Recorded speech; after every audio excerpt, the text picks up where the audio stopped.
Hello! Kamusta? So, meron tayong panibagong tutorial na ibibigay sa inyo.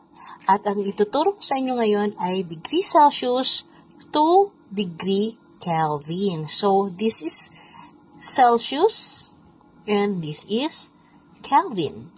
Okay, so this is the problem. Express the temperature of 60 degrees Celsius to absolute temperature.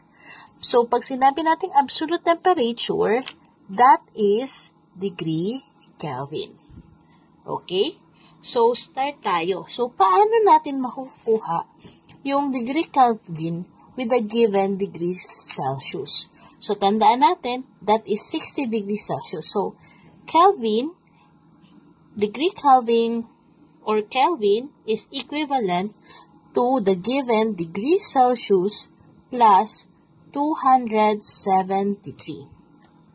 So, ito ang kanyang formula.